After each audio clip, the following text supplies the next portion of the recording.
welcome back to the newest episode of Avillion and Brayden Talks.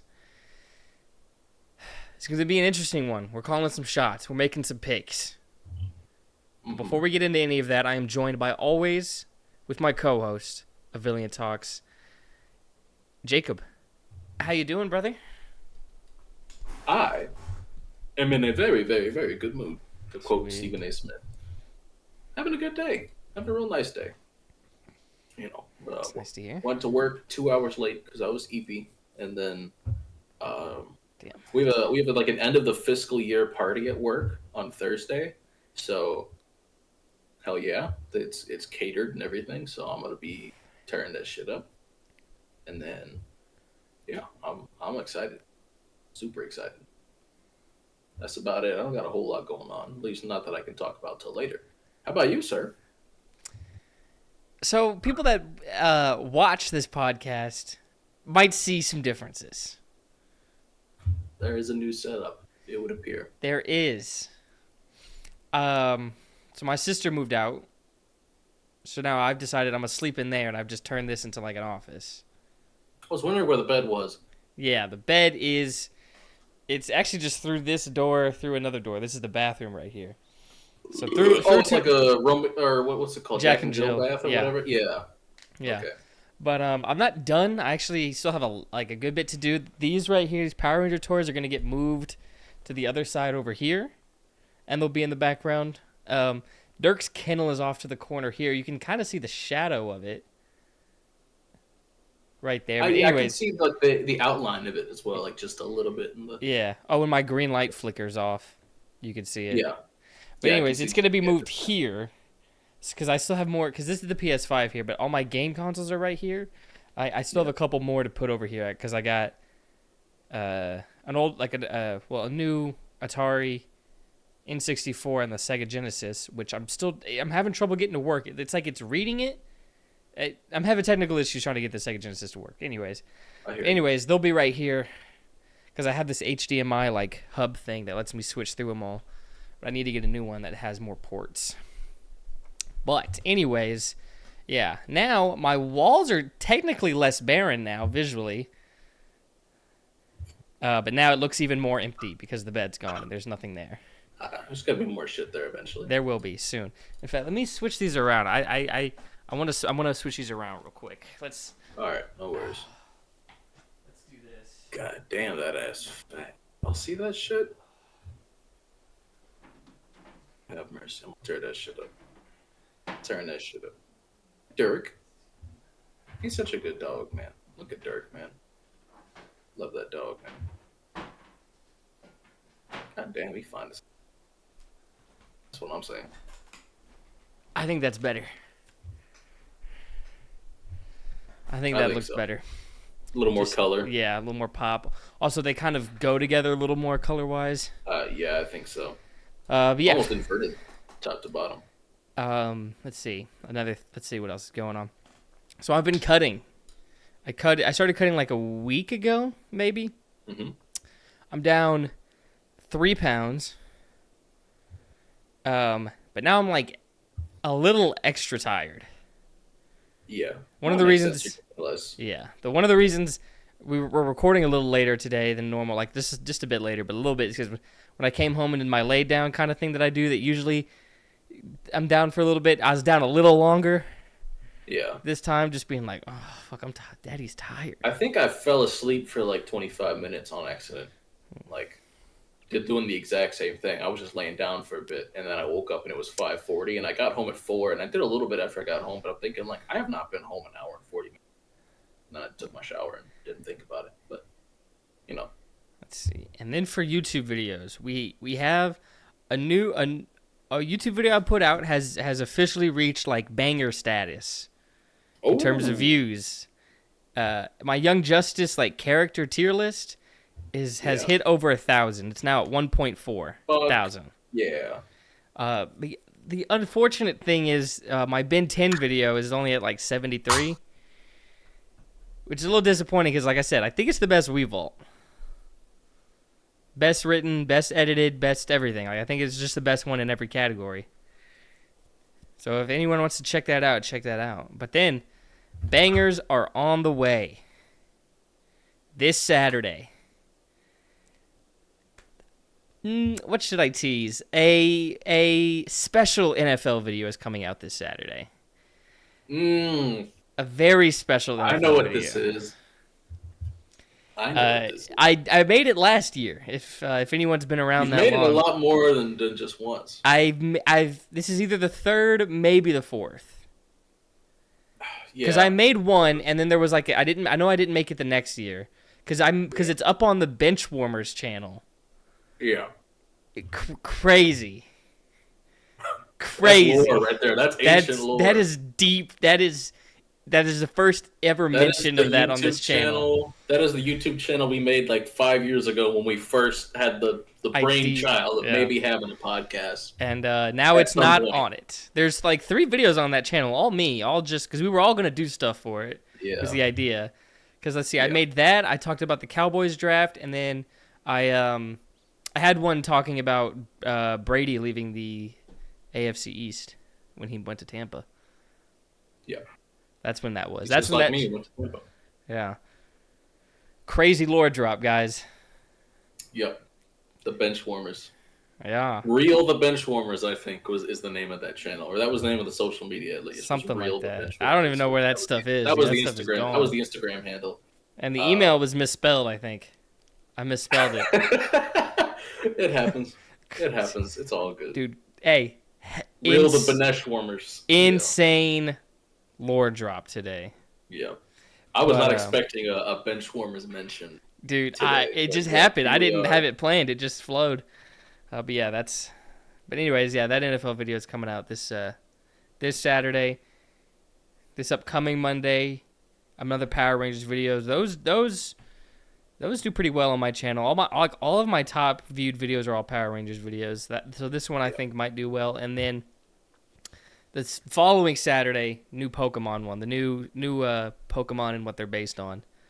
We're almost done. Gen 8 would be coming out. Mm-hmm. So then Gen 9, and then I'll finally start doing the more in-depth of like Pokemon and what they're based on. I'm not done with that concept. We're going to go more in depth. Yeah. We're doing like a science show, like Animal Report type shit, going in depth on them. Ideally stuff that I can do, like I could have in person, in camera. I'm going to start off with the cactus-based Pokemon and just go outside to see cactus. There's several cactus near me. Cacnea, Maractus, whatever. Yeah. But anyways, trying to think if there's anything else. I don't think so. I mean, because of all this moving stuff, I haven't been able to stream. I wasn't streaming these past couple days. But yeah, that's it for me. There's one thing. Related it's not necessarily, Yeah. It's not necessarily it's not a YouTube related thing. It's just there's something you got to do before we can move on. We need our affirmation. Yes. Because at first I was like, I don't have Dr. Pepper. That's my first thought. I was like, dude, I don't have Dr. Pepper. I don't either, man. I got a Coke on me. It is what it is. But here we go. It's because I moved them so they weren't like in my line of sight. That'll do it. Here we go. Yes, sir. Doubt is one of the many thieves of joy. Give yourself more credit. Dionne Warwick. I think she's right. I've heard comparison is the thief of joy, and I strongly believe in that one. But I think doubt could be just as much. Yeah. Because she said one of many thieves of joy. Yeah, she did say one of many, and she's right. There are many feelings you could feel that could take away your joy in a given moment. I think you should just let yourself be happy sometimes. I think there ain't nothing wrong with that. No. Nothing wrong with that. But now, with that manly belt, it's just time to get into a real manly conversation. We're making NFL picks, ladies and gentlemen. We are picking the major awards in the NFL. NFL honors prediction. We are here. Football season is just around the corner. Well, I mean, it's technically already started. No, it's around the corner. Took care of business. They whooped that ass. Real teams okay, teams that win their preseason games. All right, our football season has started for us. Okay, and Did the look, all I'm Bengals saying lose? is, oh, that's right. I forgot you're. I don't I don't remember. remember. Like, I actually don't know. I forgot you're not. You said you're not a Cowboys fan this year. They did lose. They did lose. Okay, yeah. So regardless, yeah, But you Joe lost. Burrow went in, threw a touchdown, and dipped. Well, Will Levis had a rushing touchdown, and Tyjae Spears had a rushing touchdown, and in the Titans starting offense only played 2 series, and they scored on both of them. So that's encouraging. Also, the offensive line, the whole game only allowed 2 pressures. So I think Bill What did the Callahan snap share look like between Tajay Spears and Tony Pollard? very even. And they another thing that they've been talking about is that like they've asked them like they'll have them run plays and they'll be like, which one of these do you feel more comfortable with? And they give different answers. So it's not just that they have similar skill sets, but each of them feels more comfortable running different things sometimes. So they plan like when they script the drive, when they script the opening drive, they will plan like this play we want Pollard in because he likes this look better. This play we want Spears in because he likes this look better. So I think we're going to get a very close to even. It's not going to be perfect 50-50, but it's going to be like a 55-40 type of 55-45 type of snap share. Leaning who? I wish it was leaning Spears. I think it'll be leaning Pollard. Okay, because I've been mock drafting in fantasy, and I would stay away from both of them at their. I keep stumbling into Pollard like kind of late, and I'm like, I kind of okay. Kind of late is good because I wouldn't take either of them before like round 8. Not now. Granted, if either of these two were committed as like the starter, take them as high as like round 5 or 4 or even. Like I don't give a shit. They're gonna be really good. The problem is it's just really hard to project like. I think they're going to combine for like 2,000 yards from scrimmage. I don't think that's insane. Like they're both pass catchers as well. I think they could absolutely do that, especially in this offense.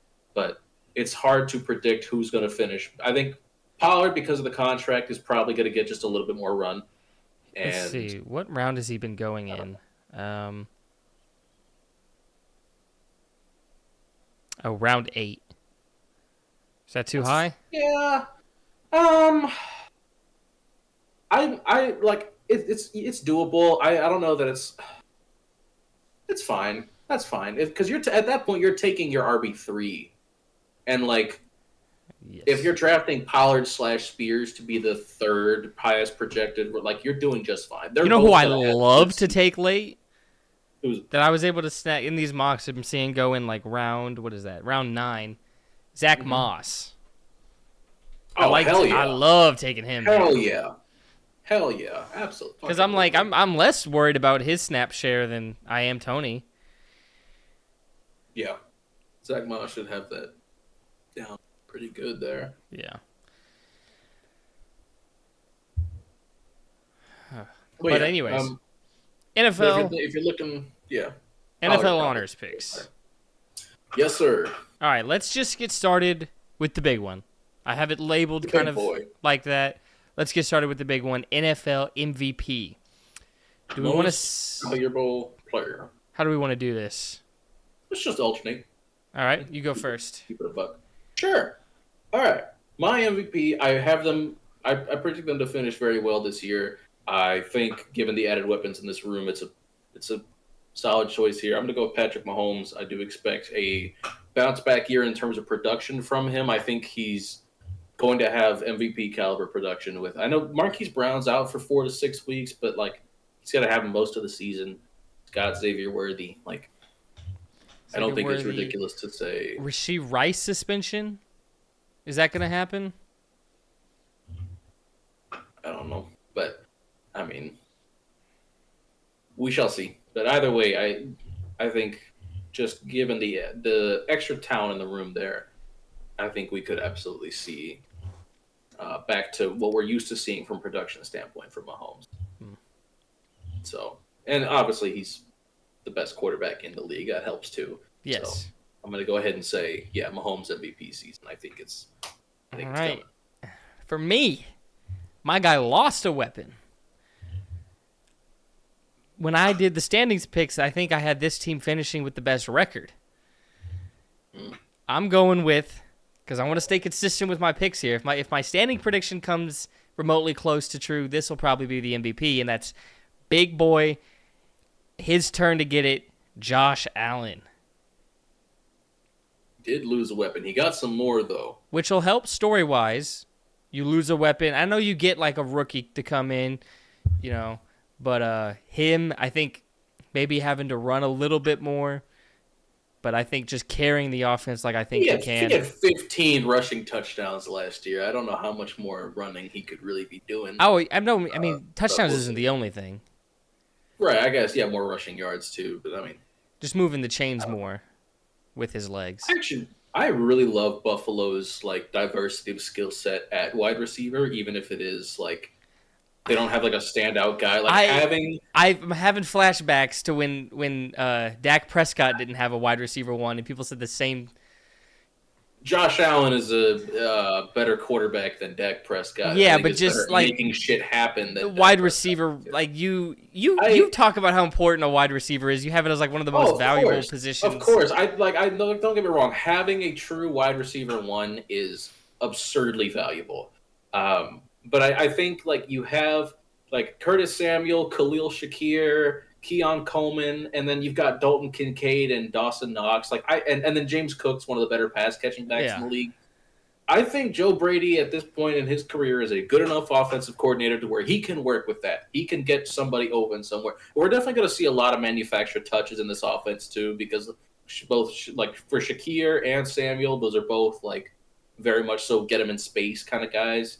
And Kincaid's really good at finding that. He's like a baby Kelsey, finding the hole in the zone, whatever. So he's got to have a security blanket at the very least, even if he doesn't have a wide receiver one. I do think Kincaid's gonna have a really nice year.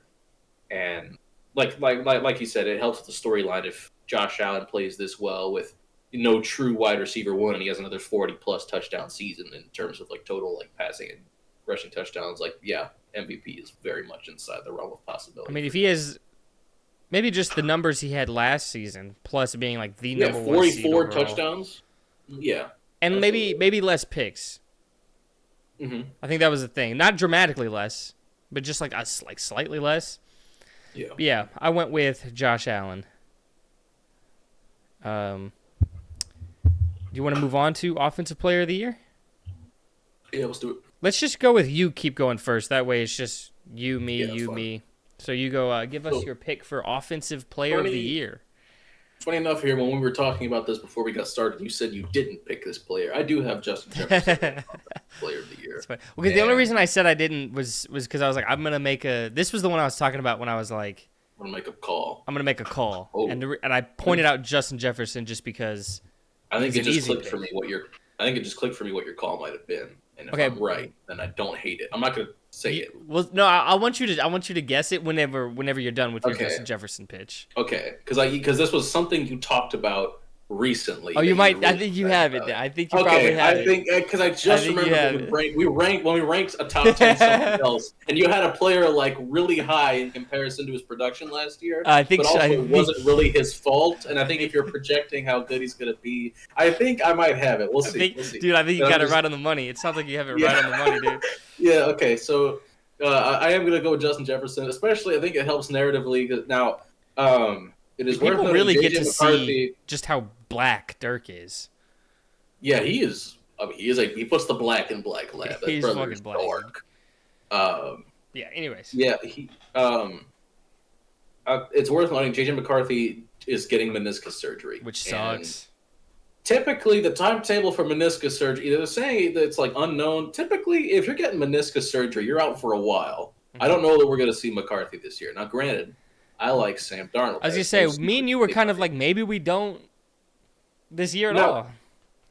Well, after seeing him play, now, yeah, he was throwing to mostly open guys, but especially that first throw when I sent the clips, the receiver had not come open yet when JJ threw that ball, but he knew he was going to come open. That was a good anticipatory throw because he won on his route right as the ball left his hand. He got the separation as soon as JJ tossed that ball. So, JJ McCarthy's making that kind of throw with that kind of anticipation in his first NFL action ever.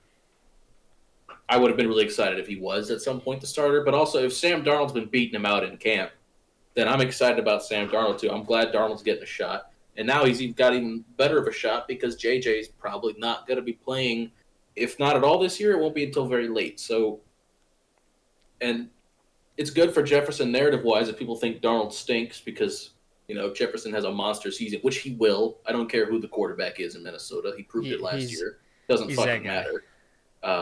He averaged 100 yards per game, and a lot of the games he missed was while Kirk was still healthy. So I don't care.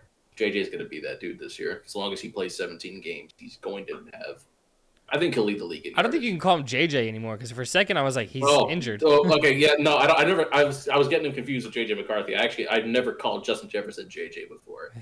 It's always Jay Jettas if anyone does ever. Yeah, it's Jettas or it's Justin Jefferson. Like I've never been like, oh, that's JJ, because JJ McCarthy, JJ. Like that's nobody ever called Jefferson JJ. The only reason that became a conversation was because his initials are also JJ, but nobody calls him that. Nobody's ever called him that. Anywho, water under the bridge.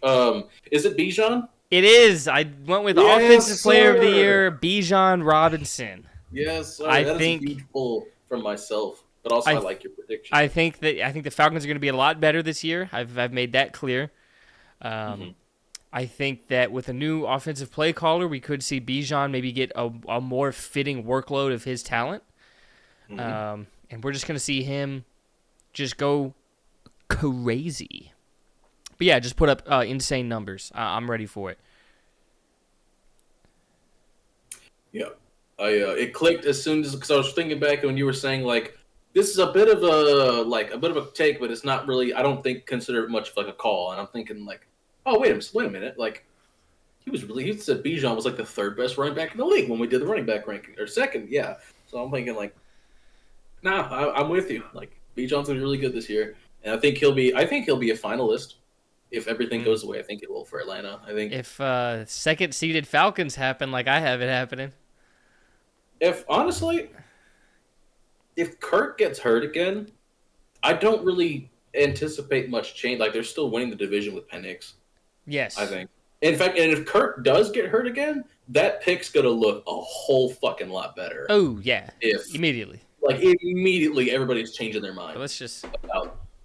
Yeah, I hope he doesn't. I like Kirk Cousins. Like, this is not me wishful, like, oh, man, I want to see Penix. I hope Kirk fucking blasts his fucking ass out or whatever. No, like, I hope Kirk is okay. I'm just saying if it does happen, like, I still think Atlanta's really good. But that's getting a bit off topic here. Defensive Player of the Year. Interesting one. This one for me was the most boring one. Okay. Because it's just like, which pass rusher do you want to give the award to? Which top-tier pass rusher that we always talk about? So, at the very least, I figured if I'm going to have a little fun with this, I'm not going to give it to an edge rusher. I'm going to give it to Chris Jones. And it goes in line with me thinking Kansas City's going to be really good this year. Okay. And, like, I think he's going to have a monster season. I think he's going to be a big reason why. He's always, for the most part, having monster seasons, but maybe anticipating a slight better bill of health for him this year. There's been a couple of years where he missed a couple of games, and then I know he missed one last year with a contract holdout. Yeah, I was gonna say I can't remember how long he paid him. They lost the game, and they paid him immediately afterwards. Because if Chris Jones plays that game, they probably beat Detroit. Chris Jones is worth enough points, I think, to whatever swing. Especially if Kelsey also played, because I think Kelsey was out with injury that game. Like if Jones and Kelsey played, for sure, Kansas City wins that game. I don't know, man. Lions were cooking with some sauce, man. Yeah. But I'm going to go with Chris Jones. Okay. I kind of just feel like if he hasn't won it yet, I don't see him winning it this year. He's going to win it eventually. I feel like as long as he just maintains his production, like, or maybe if he just has an especially monster season. Maybe because Aaron Donald taking away the shine from the position. If he has like 18 and a half sacks at the interior, I don't see him not getting it. You know what I mean? Like that kind of year, especially if he has like an absurd number of pressures as well. If he has like 60, 70 pressures, you gotta give it to him. I don't know if the NFL voters care about pressures like they should. Then they should not be. They should not be voting on defense. I agree entirely. Yeah. My pick. Yeah, they might because Myles Garrett beat T.J. Watt out last year. Maybe they do. Rightfully so, by the way. Well, I T.J. think Watt fans need to stop bitching every 5 seconds about every. Good Lord, you people are fucking Anywho, My pick is the Here Damn award this year, as I finally have it going to Micah Parsons. so he's getting the Joel Embiid. He is award. getting, yes. And maybe it's here. Hey, all right. And it's We less. get it. And it's less. Maybe it might be less Micah and more Cowboys fans being the ones they say here, damn, to, because Joel was definitely way more vocal in displeasure. I think Micah was like, Myles Garrett's great and moved on. But in terms of Cowboys fans, they not as bad. I'll say this: not as I don't think they're as bad as TJ. TJ Watt has crazy fans. He's already won it too. Like, what the fuck is There's your problem? Steelers fans, and there's also there has to just be TJ Watt fans on the side, because that's a These different people- animal. When there was a video of Chris Jones reacting to his placement in the top, like he didn't know exactly where he was, but they were telling him he was in the top. He's like, "Am I in the top 7?" And they say, "I think he finished number 6." But all that was said was that Chris Jones was going to finish in the top 7, and TJ Watt fans immediately started investigating and thinking like, "Well, if he finishes above TJ Watt, it's like, where the fuck did you come from? Why is that what's on your mind right now? Is he all you think about? What is wrong with you people?" Like there it wasn't just one guy. There was a large contingent of dudes who started talking like, how do you people manage to bring TJ Watt up in every single fucking conversation? I just don't get it. This is just a weird obsession to have. Like, TJ Watt is a phenomenal He's great. football player. I don't want this to be like, oh, TJ Watt fucking stinks. No, Like, he's a he tier one managed passer. to get out of the shadow of one of the greatest defensive players ever in J.J. Watt and make a name for himself, which is incredibly hard to do. And he had to do that by being an all-time great in his own right. And it's like, I get it. But I hate to be Derek Watt. To ride, yeah. But for people to ride as hard as they do, for like when he's not even in the conversation, sometimes they have to insert him there, no matter what you're talking about. It's just like those people who are like, but can he be Goku though? Yeah. Like I wonder if like back in like a while back, Derek could be like with JJ or with TJ being like, "Damn, they're really crazy about JJ. Wish we had some love, right, TJ?" And then all of a sudden TJ becomes, and Derek's like, "Son of a bitch, dude." But anyways, I mean, people know about Micah. I mean, he's up there in that top tier of pass rushers. A little more. I mean, real versatile in where he can line up really anywhere, damn near. Maybe I won't have him truly guarding a number 1 wide receiver, but you know, I trust him on really anywhere to pass rush from. Just causes mismatch, can attack any mismatch. But yeah, Micah Parsons, he's been up there for pressures. I think he's led sometimes, at least parts through the year. I don't know where he's finished, but yeah, just an absolute monster. Micah Parsons here. Yeah. They might just do that. They might just be like, hey, it's close. We'll give it to Myles Garrett this year. We've given it to TJ already. Maybe this year will be like, all right, it's close once again. We've given it to Garrett. We've given it to TJ. We'll give it to Micah Parsons. I think that's, sometimes they do the voter fatigue thing where it's like, okay, this guy, it's his turn or whatever, which I always think just give it to the guy who deserves the most. Like you said, if it's really close. Because then the next year it's like, oh, this guy should have gotten this. I think Luka might get an MVP this year when he should have gotten it last year. I don't know how he finished 3rd behind fucking SGA. Nikola Jokic, fine, I guess I could live with, but SGA should not have been 2nd. He should have been like, if he finished 3rd, I would have been like, that's fine, but I think there was a gap between 1 and 2. Maybe it was because of how the Thunder were seeded, but also like the Mavericks went to the finals. So. Well, yeah, that's in terms of like looking back on it, yeah. Side note, top 3 players in the NBA, Jokic, Luka, Giannis. Those are the 3. Just as a side note. But, yeah, we can move on to, let's see. Do you want to do the rookies? Okay. Yeah. Offensive Rookie of the Year. Your pick, sir. Rookie of the Year. Are we going to do this together? Because I feel like it's probably just going to be this guy. It's Caleb. Yeah, I got Caleb. Now, like, there's going to be somewhat of a race, at the very least a manufactured race. Like, they're going to talk about Marvin Harrison. They're going to talk about probably Neighbors. You could even get into Dunze conversation if he has like a great year. Sure. I don't care. I don't care. I think he's gonna be running around out there. He's gonna be throwing to Terry McLaurin. He's gonna be I throwing think to. he's gonna be fun to watch. I don't think he's gonna be good necessarily. We'll see. I think we could see some. I don't know. There's be some hope there. I don't think he's gonna be like a bona fide like, oh hell yeah, he's that dude. It's just gonna be like, oh, there's something here we could build off of this. Maybe I don't know. He wasn't my favorite, but neither here nor there. We know. But for also, by the way, for defensive player of the year, I kind of really wanted to go Sauce Gardner, but he's just not the kind of corner that could really get like. He's not like a statistical kind of guy. Like he's not going to get a ton of interceptions. Was Gilmore? Did Gilmore get a lot of that interceptions? I think the year that he won it, he had like 3 or 4. It was an especially good year for him in terms of interceptions when he did win it. Now for defensive rookie of the year, all right, can I be a homer for a second? No. I've been a real good boy. Been a real good boy all off season, but in general, it's kind of a weaker year for defensive rookies. It wasn't until like the 15th pick that one got taken. It was Latu to the Colts, and there's I think we're good. Like a lot of guys are gonna get decent production. I don't. Oh shit! He had 6 picks that year. Yeah, that's what I'm saying. He had like 2 for touchdowns for him. Yeah, One fumble recovery. Yeah. Excuse me. So, from everything I've heard. Jesus Christ. For everything that has been said about this player, he has exceeded expectation. Not to mention, he will be playing next to Jeffrey Bernard Simmons. So he will get double teamed because he's 340 pounds.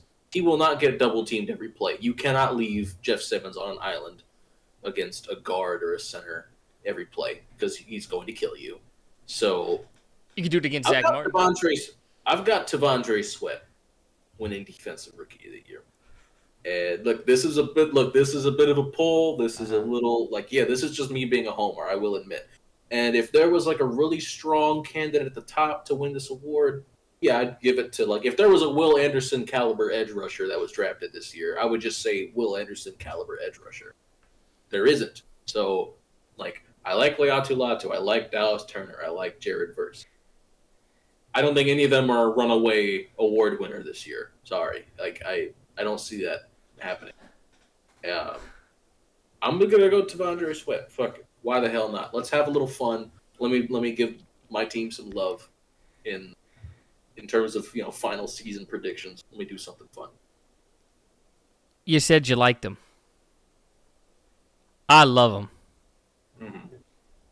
I think if he didn't have health concerns, he doesn't last till 15. Fair. I got Latu winning Defensive Rookie of the Year on a playoff team.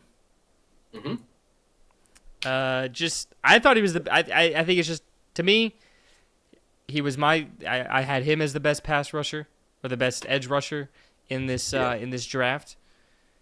Goes to a team that I think is going to be pretty good. That just feels like it's just like a safe, easy pick for defensive rookie. Yeah, no, I agree with you, and I think he should be probably the odds-on favorite, and I think he's close to it. I feel like outright being the odds-on favorite. I feel like my guess is Dallas Turner is, or maybe. I'll look it up right now. NFL. Verse is a good shot. Verse is on a defensive line with Kobe Turner, Bobby Brown, and Byron Young. There's plenty of guys around him to take the pressure off of him. He could just kind of rush free on one guy for the most part. Ew, that was a terrible graphic to let me know who is top. It's defensive rookie of the year. I think currently it looks like Dallas Turner is the favorite, depending on what site. Some have one. FanDuel has him tied with Latu, but a lot of these other places have him ahead. It's odd because I think Turner could be the kind of guy that might take a year to really get used to the NFL level. Where did he go? Because he was Bama. No, Vikings. Oh, okay. Okay. Not that he wasn't playing against NFL competition at Bama, but more so he's just got a little more room to grow, I think, than Latu. Latu's more polished than Turner. Turner's the better athlete, but it's not like Latu. Oh, she's nuts. Athlete. Yeah, whatever. My concern with Latu, not that I think it's gonna like, I mean, no shit. Like every edge rusher is gonna play better against worse tackles than good tackles. But it was like genuinely concerning oftentimes when Latu would go against an NFL caliber tackle in college, and he's gonna be playing NFL caliber tackles every single week. So we shall see. But I'm not necessarily worried about him. I think he'll be a good football player. Now, do you want to do Coach of the Year? To me, it's Jonathan Gannon. I have the Cardinals making the playoffs. Typically, when a team goes from 4th overall pick in the draft to playoff team, coach tends to get a lot of love. So, do you think they'll have to win the division for that? No, because they're in a division with San Francisco. You can be a wild card team, absolutely. And have Coach of the Year? Yeah, I think if you're like 11-6, and if you're the 5th, 4 games. Yeah, if you're like the 5 seed, I think you can win Coach of the Year. Kevin Stefanski won Coach of the Year as the 5 seed. But that's like with like the quarterback stuff that they had going on. I think played a big part. But I mean, but the Cardinals are going from 4th worst team in the league to like 11-6 in a playoff appearance. In my headcanon, or even 10-7. Like no, I mean, I think it should be enough. Yeah, I like him. The voters might not agree, but I think it could be. Yeah. Well, I was certainly not excited about him when it happened. I thought I had no faith in him whatsoever, but he definitely won me over. Yeah, same. Well, no, actually, I never. I got that fire in my gut. I got that fire in my gut. You know me, I never start off down on anybody. Yeah, that's fair. Unless they probably play for unless they are associated with like a division rival, then maybe I'll be down on him. Do you remember where Jonathan Gannon was coaching at before he took the Cardinals? No, I know, but leaving, I'm like, oh, now I like you. As soon as you leave, that's what I'm saying. Like, if you go too, I'll be like, actually, this isn't going to work out. Sense. But if you're leaving, I'm like, no, it's good, it's great. I'm glad they're leaving. This guy's awesome. Yeah, that's a huge blow for that organization. They just let out a diamond. They're fucked now. I'm still so pissed Shane Steichen took the Indy job early. Wish he would have coached anywhere else. I want to like Steichen and Richardson so bad. I wish they were anywhere else. Yeah, dude, you're tough. You have some tough teams to root against. You got to root against Steichen and Richardson. You got to root against C.J. Stroud and Tank Dell. And I got to root against Trevor Lawrence too. That's becoming easier. Maybe not root against, but just being like, well, this guy wasn't what we thought. I think a lot of there was a lot of like weird red zone issues in Jacksonville last year that were a lot of like coaching related. That if they didn't happen, people would feel very differently about Trevor Lawrence. I think if he didn't get hurt, not that he was perfect, not that he was true the injury as well, but like they might have snuck in. They were like 7-3 before his. Yeah, they were really good. I was like, they might have. They lost the division like at the last week or something. We knocked them out of the playoffs. They did exactly what the Titans did the year before, because the Titans started 7-3, and then lost 7 straight games to end the season and lost to Jacksonville. Dude, how are you alive, dude? I would. Oh, let me chill on what I would do. Let me chill. Let me not say what happened if I can't. I don't even want to go back there mentally. That was the strangest how the fuck did we do that? I think I've probably ever had as a fan in terms of because I was 2023, yeah, we were just bad. 2022, I still don't know what the fuck happened. A lot of it was injury related and we had more injuries at more key positions in 2022 than we did in 2021, even though we had more injured players. We had the record for injured players in 2021. Why Mike Vrabel won Coach of the Year. But in 2022, we had half the starters out by the end. At least, and including at least. So it was. Plus, we had nobody at wide receiver. It was Bobby Trees and Traylon Burks who were both in and out of the lineup, and then Nick Westbrook-Akine was wide receiver 1 every other week. He's the wide receiver 5 entering this season. So, you know what's funny? The other day, I think it was either today or yesterday when I was mock drafting. It just randomly came into my head. I was like, what the fuck happened to DeAndre Hopkins after Arizona? I had a huge brain fart. I was like, what the fuck happened to him? Did he retire? Where did he go? He's in Tennessee. He was pretty good last year too. He was, and I remember I had him in fantasy with the Titans, and I just completely forgot brother was there. I'm not even fucking with you. I genuinely sat there for a minute being like, where the fuck? And I stopped trying to remember. And then later on the day, I was like, oh yeah, he's in Tennessee. He's around, yeah. Totally. I was like, where the fuck did he? I was like, what team is he on that just, it probably doesn't look right. It probably doesn't feel right. Like, what team did he go? And he went to the Capitol. He went to the Capitol for that. There's this weird sentiment where as soon as a player signs with Tennessee, everybody's like, man, they look washed in the Titans jersey. It's like, can you shut the fuck up? Well, as soon as it stops being true. It isn't. Hopkins was great last year. Hopkins had a good year. Hopkins was fantastic. I'm just fucking with you. And if Levis had you started got the me. Season, Hopkins would have had an even better season because Hopkins didn't have a touchdown the first 6 games of the season. Oh, that's right. You're pissing me off. I think that's why I blocked it out because I was pissed. He ended the year with 7 touchdowns because Levis was like, I'm just going to fucking chuck it up to him. And Hopkins was like, I can do that. And that's how it was. So, which I still think we're going to see a somewhat healthy dose of this year. Like, I think Ridley will lead in yards, but Ridley will not have, like, more than, like, 5 touchdowns. He's just not a red zone guy. So he's going to get his touchdowns, like, on deep catches, or, like, medium-level shit, but Hopkins is going to have more. Josh Wiley's probably going to have more. Anywho. Coach of the year for you, sir. Where are we at? So, I asked the question earlier about, like, how often does a coach in his first year win Coach of the Year? If they go to the playoffs, it's pretty often. If they're the 2 seed for a team that missed the playoffs altogether the year before? Oh, shit. I didn't even think about that. I said, fuck it. I'm just taking crazy shots with the same team. Mm-hmm. Give me Raheem Morris. I think that probably, honestly, that's more likely than Gannon, like, by far. They do that Morris flip is a around. pick. It's the city of Atlanta, so the hype will be crazy if it happens. I went with Raheem Morris. And just properly utilizing the weapons. I know he's not an offensive guy, but just the fact that the team will hopefully finally be doing that might be a big enough narrative as well, funnily enough, just to fucking, push that team forward. Give Raheem Morris Coach of the Year. Yeah.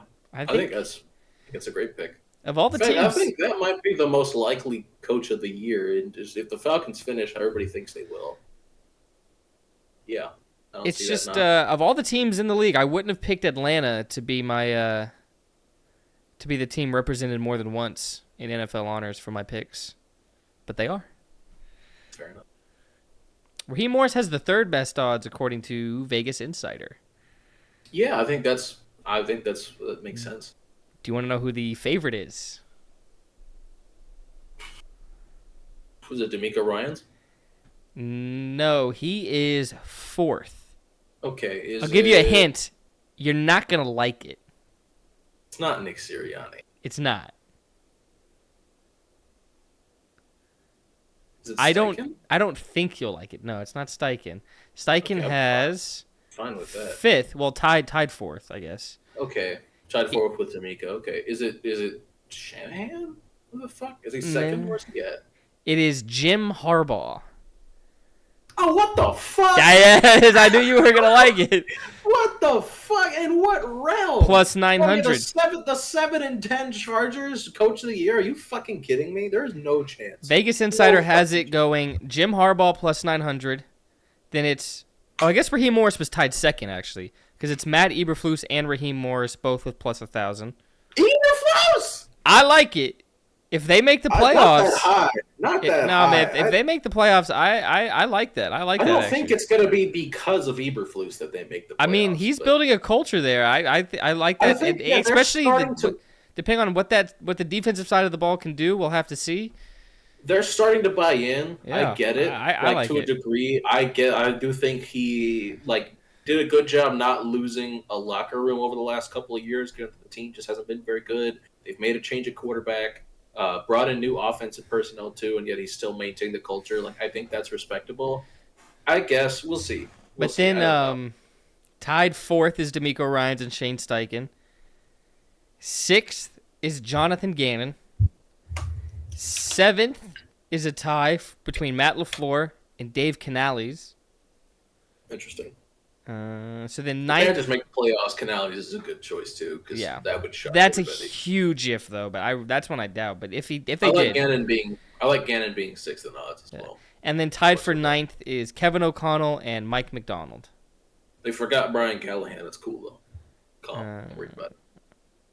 I wish it had the odds for everybody. It just has the top 10 here. Let me see. Covers.com. Let me see where they have it. They're not going to have the Titans rated very high. Therefore, they're going to have Callahan pretty low in odds. Jim Harbaugh once again, the favorite. Just doesn't make any sense. I don't get that. Let's see. I don't get that at all.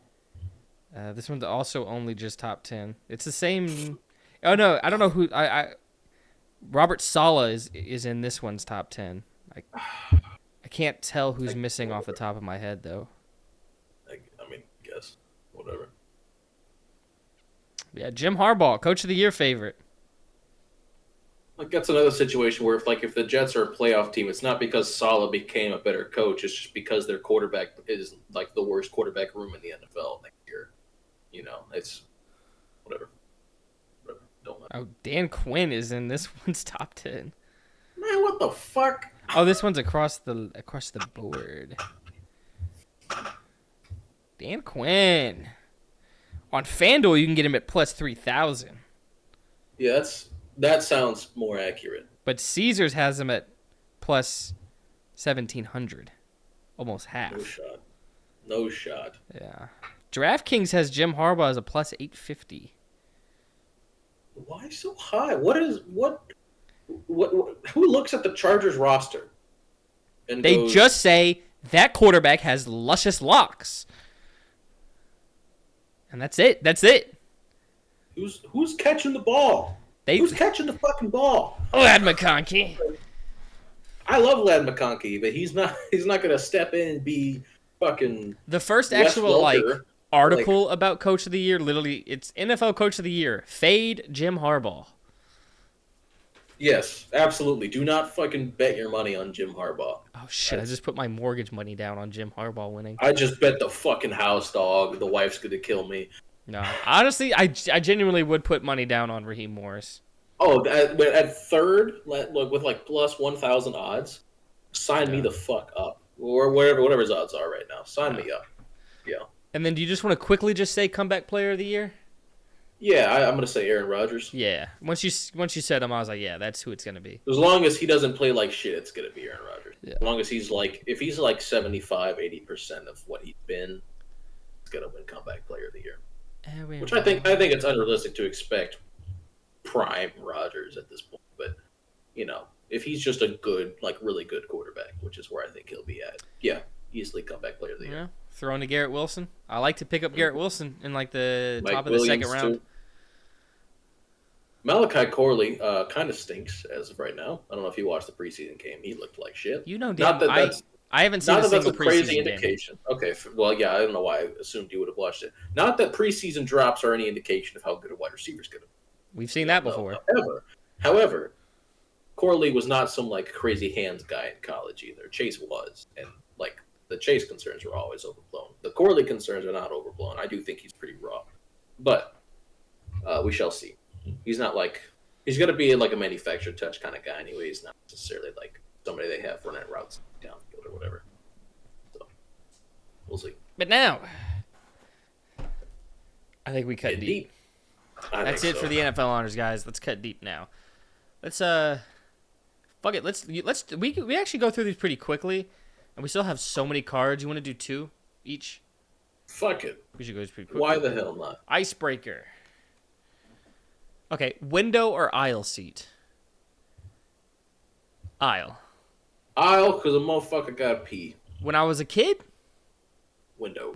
I was also smaller, so it made more sense. But I'm not a huge guy. Actually. But I like the room of the aisle. I'm going to say window. Okay. Because I can't sleep in the aisle seat. My head starts doing this. I can sleep on the window seat. I can lean back. I personally have a hard time falling asleep on the aisle. So I think I could fall asleep on the aisle. Sitting in a truck, I've really learned to just kind of doing that. Yeah, I can't do that. I don't sleep on the job. If you're watching this, employers, I don't do that. No. But yeah, I'll go. I gotta go aisle. Fair enough. The other icebreaker. I'm good with either. I just don't want the middle seat. Like, what's your go-to joke or one-liner? Do I have anything? do I have one? I don't like. What's the context behind this? Like, I feel like I have a joke that gets stuck in my head, like for like sections at a time, that sure, I repeat. Like, So I think like, kind of the same thing. so like, I don't know what the most recent one would have been.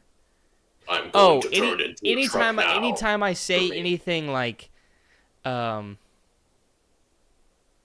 guess anytime I say anything either like that would be perceived as feminine or sus or anything like that, Yeah. I'll try to be like super like nonchalant masculine, and I'll be like Yeah. type shit. Just try to play it off. Sir. Yeah. So that's probably the closest right now. But like I said, the jokes just kind of get stuck for a little while and then they leave and a new one comes in. They come and they go. So nothing consistent. But let's get deep. Let's get deep. Okay. This is about each other, because we're each other's partners here. Or explore each other's bodies. Question. What is your favorite feature of your partner? When I first read this, I took it as a physical one. Mm-hmm. Because I feel like aspect would be like what one of each. My guess, honestly, I feel like there's so many questions in here. We'll probably get one that is more specifically more emotional. Okay. Yeah. I feel like we might have even already answered one like that. We probably have. I think we did, because we were talking about I think I said like something about making time for each other in terms of doing this, and you said something about, I forgot what you said for me. Something about either being understanding or something like that, or something. Anyway, I think we did. I think we kind of answered that already. But yeah, so let's do. I guess we'll do physical. Your arms, dog. They're popping right now. They look good. They look good. Chill, baby, chill. I wish I need to tan them out a little bit more. Unless I don't know. Maybe people are digging farmers' tans right now, where they're just kind of like. Maybe. They're like, oh, the sun usually doesn't get to see that, but I do. Yes, sir. Let's see. For you, can I say the tush? You can say the tush. Can I glaze your ass, sir? Whoa. You gotta buy me dinner first. I'm not buying you shit. I'm treating you a little slutty tonight. I ain't buying nothing. We just getting to it. All right. Type shit. Type shit. But anyways, you got a nice rumper on you. I got me a nice romper. You got something shakeable. I got it going on. Definitely. Whoops. Other answers I would have accepted. My eyeballs. Okay. Definitely. I thought about it. Yeah. My hair, too. I like the length where the length's getting. Like, I don't know. I'm just keep growing it. Deep until again. I don't fuss with it anymore. This will be a short one for me. Have you ever had a near-death experience? No. No, the closest thing I would have had was that I had never been stung by an insect before, like wasp or bee. And the first time I did get stung, it was on my tongue. So if I was allergic, I would have probably swelled up really bad and choked on my own tongue and died. But, I'm not allergic. I learned that way. So what a way to learn. Okay, actually. Yeah. Yeah, I don't think I've ever been I still don't think I've ever been stung. So I still don't I guess I don't technically know. Yeah. Oh shit. Well, you never know. I mean, I feel like I've had exposure therapy. When I have a newborn, I'm going to make them get stung just to see. You know what I mean? I don't know, because I think I've had an allergy screening before, so I don't know if they test it then, or if, because I was having a specific issue, so they might have tested more specific, because it was when I was having like my stomach issues, so I don't know if they were, I don't know if it's like a generic one that they do they just do to everybody, or if it was a specialized one because of my issues. I have no idea. But anyways, deeper. Couldn't tell you. Deeper. Is there anything your parents do or have done that you do not agree with? Now the question is how much do I want to expose? How much do I want to share out right now? Both of my parents are aware of the existence of this podcast, so they are. I might just keep it short and say yes, but I might just leave it there. I'll say yes, and I'm just gonna say that my parents don't know. They don't know how to communicate, really. Period. Especially with each other, or at least maybe they've gotten better, but would just watch them communicate and be like, oh, that's probably not it. Yeah. communication wise. I'll just leave it there. All right, final card. Yeah. One more deeper. During conflict, do you prefer to talk things out right away, or do you prefer to take time to calm down? This is for me. I am more of the first one because I'm like, okay, if this is a problem, let's fix it. But at the same time, I feel like I really should train myself to start doing number two because it is always better to tackle those things with a clear mind rather than when it's fresh and when you're emotional, especially if it is a big deal. It is probably best. Yes, it can be anxiety inducing to wait it out, but at the same time, like worrying about it right away is not always the best course of action either. Some things you can. This one's circumstantial. I feel, Mm-hmm. and I guess you have to like know in the what moment. the issue is and who it's with. I Yeah, feel like I would of everyone I know, I think my sister would be the one I would most likely in the moment try to resolve. But everyone yeah, else, I feel like at least with my family, the people I interact with, it's more of just like, at least with my family especially, it's like, oh, I'm gonna move out at some point. We're not gonna see each other that much. I'll just bite my tongue. yeah.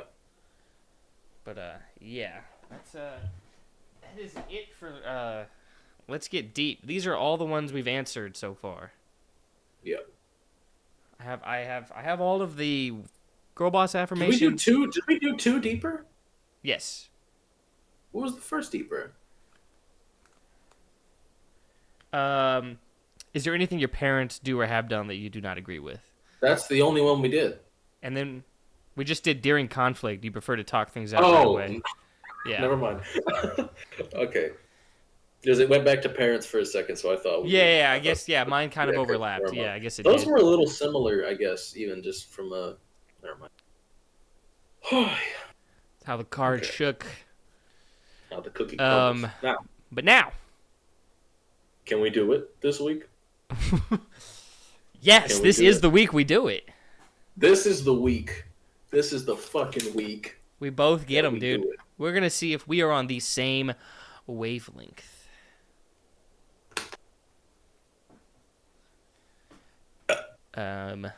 I close my eyes, right? Yes, host guesses first. All right. I don't have a number in mind yet, though, so you have to give me a second.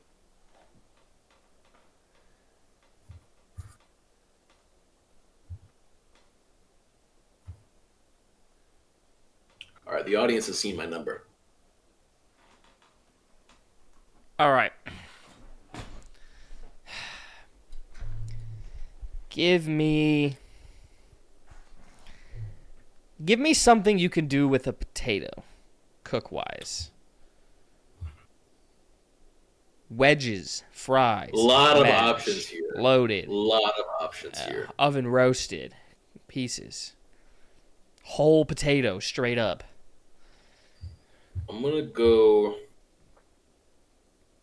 versatile. This is a really good one because there are so many ways somebody can go with this one, and you'll have no idea how they feel about this brand of potato. Right. I'm gonna go with wedges. Okay. That's on the lower end. My gut is saying 3 Gotcha. for wedges, just because French fries are better, loaded potatoes better. I like mashed potatoes more. I feel like maybe that's divisive for some people, but I definitely lean pro mashed potatoes. I think most folks are pretty pro mashed Hash potatoes. browns. When we There's started with hash browns, though. so I feel like wedges. It's like, okay, you just cut the potato and didn't do much else with it. I'm gonna put it down there at 3 right now. That's what I'm feeling. I'm feeling 3. Okay.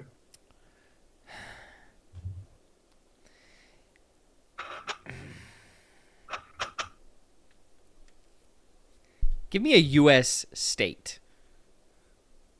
I haven't been to all of them, so Right. you know. You just got to guess the vibes of them right now.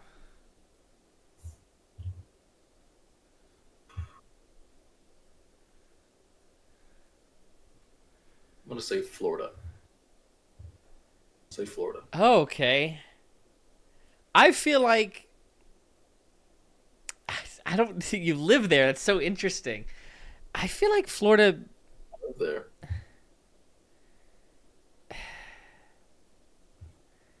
Weather's crazy. and a danger at Yeah, times. that's one way of putting. That's one way of putting it. See, I think I would have had Florida in the top half. I feel like it still has a nicer weather. There's like things to do in Florida compared to more so than some other states. There is an aura to Florida. You could argue That's one way of putting it, certainly. I like the Florida, man. I like the craziness. I like the bayou. But wedges. Bayou is like Louisiana. You're right. I was thinking of The swamp. Yeah. I was thinking of Swamp. The Everglades. yes. Yeah. So to me, those are like wedges are on the bottom half, but like I feel like Florida should be on the top half. So we definitely disagree on either the state or the potato on where these should land. I need to know. Give me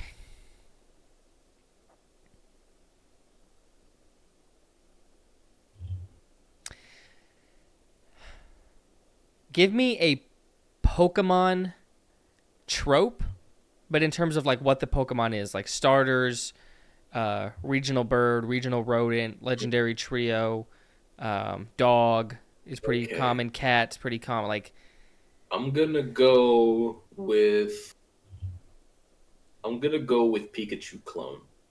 Okay. So you're low on Florida. You're definitely low on Florida then. I'm gonna go with Pikachu clone here. Because the only clone that really worked, I even use that loosely, is the one that made fun of the trope in Mimikyu. Mimikyu? Yeah. Yeah. Because the other ones, it's like, I've seen this fucking thing before. One gym gave you two of them. In the exact same type. Like the exact same, they were the exact same thing. Yeah, plus Lominum, yeah. Yeah. There's probably even a gym out there that still gave you two. I will elaborate on this later. I will elaborate what my opinion is on the. I will. We're gonna need you to elaborate on all of these. I think it's what it's leading right now. I can elaborate on everything here. Okay, for sure. That one I'm excited to elaborate about. I'm gonna say I have a take involved with those. Now I'm at for some reason I'm sitting at 4. Mm-hmm. I'm bouncing around. I don't. My mind is so confused right now. I'm sitting at like a 4.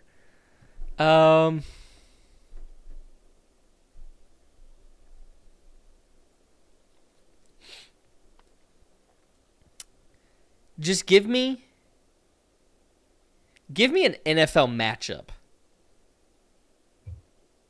Like any two teams pitted together? Any two teams this upcoming season against each other. It doesn't have to be one that is happening. Okay, yeah. I was going to say, because I don't know the schedule off the top. I don't really know who's playing. We'll just pick two teams. They're playing against each other.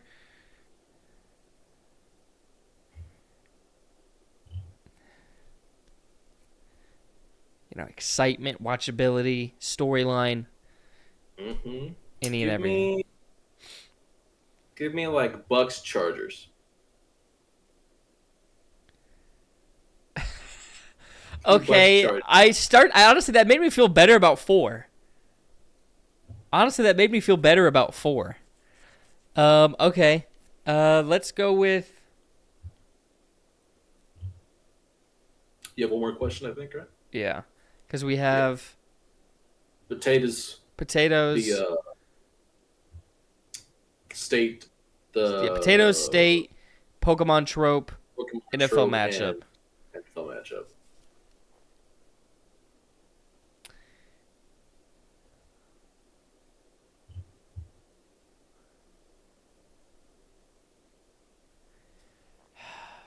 Fuck.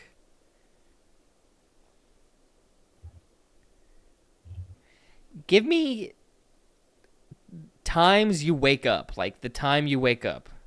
6 a.m., you waking up at noon, 10, like what, like this time as in regards to waking up at. I'm gonna go with noon. Okay.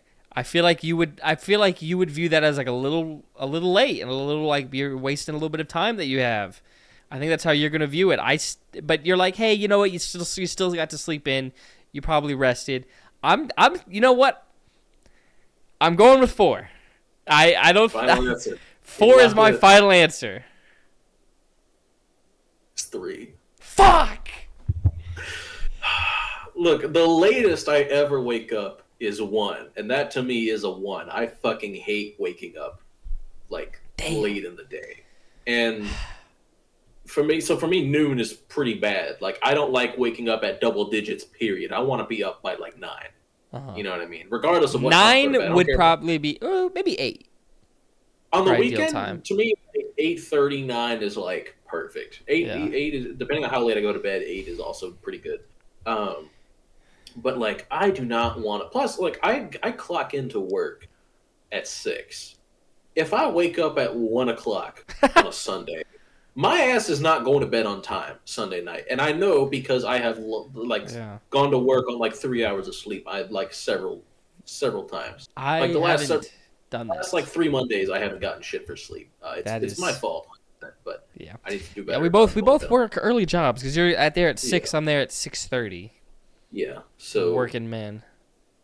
So elaborating here, I'm actually a little surprised because like most people really fuck with wedges. I'm actually kind of glad we were on the same page there. Yeah, I don't hate wedges, but I feel like most folks don't cook them right, and that's where my first. Because honestly, wedges, when I think wedges, I think of school lunch wedges, which fucking sucked. Oh yeah, those were like that was you cut a potato and handed it to me. Even restaurants, like they like. A lot of them either don't season right, they don't cook them right. The consistency's not good. Like the texture, I hate it. Like it was the mushiest thing. The school lunch. Yeah, but I don't like. I've had some good fucking wedges, but nobody like. There's too few people that know how to do wedges correctly. I don't think I've had a good wedge. Wedges are a great way of. I'll put you on if I ever know for sure where I find my good wedges. I'll put you on, but like, yeah, it's just like a loaded potato. Like that shit's always good. Fries, very rarely are there bad fries, right? Like mashed potatoes, it's real fucking easy to do mashed potatoes. Mm-hmm. You know what I mean? Wedges, like, you gotta have some skill to do wedges properly. I think my 10 would have been these, like, cheesy potatoes that my mom makes. She only really does them for, like, scallop potatoes? How do those ones look? Because there's cheesy potatoes that are, like this. Yeah, not those. I still really like those, but they're more, like...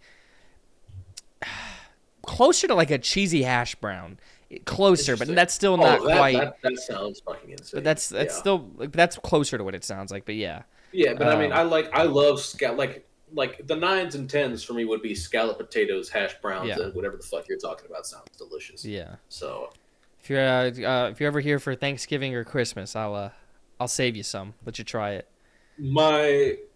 Florida. Yeah, this was crazy. I've made it known many times I do not want to stay here. I didn't know it was to a 3 level. I don't like it here. I just don't like.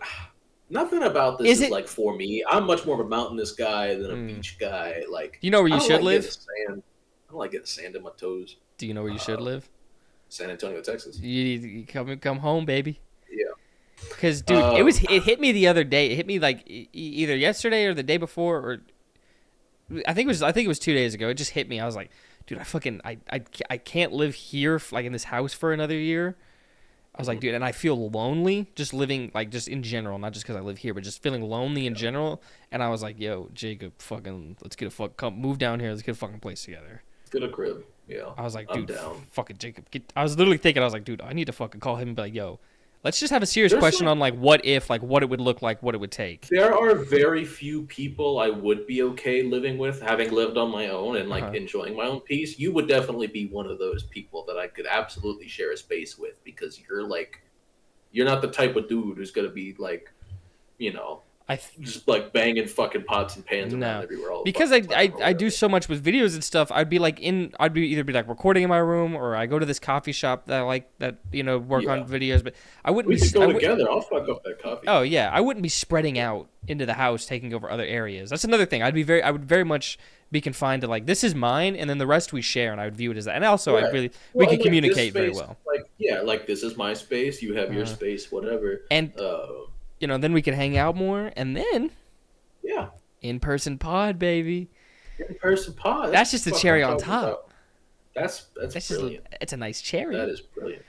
But Jacob, dude, the more I talk about it, dude, the more I really fucking wish the more I really want it to happen. My lease is going to be up June of next year. You said you can't live another year. It's going to be a little less than a year until my lease is up. So There's a window. if I don't have anything keeping me here by like April, then yeah, Okay. let's do it. Like by my 22nd birthday. Okay. If there is nothing keeping me here, besides my mother and my sister, who I love to death, of course, but if there's nothing like, you know, I don't anticipate being in like a committed like relationship that's gonna have me tied down. I told you, I was like, Jacob, you gotta take it. You need a break. I need to take a step back. So because like I said, I was like, you kept bouncing in like ones kind of quickly, and I was like, breathe. Yeah. I'm gonna do me. Because I want to have a conversation with my mom of like, how much money do I need? We can go to the gym together. We could. Well, I have a lot of equipment. Depending on where we get, we could just work out at home. But anyways, I think we could probably do both because I definitely like machines. Yeah. But anyways, I want to sit down with my mom and be like, exactly how much do I need saved up to buy a house? Because that's what I've been working towards. To buy a house, it'd be a lot. Now, granted, there's a first-time homeowner thing. Like there's stuff, and then it's like it's just like the down payment, and it wouldn't be a big house.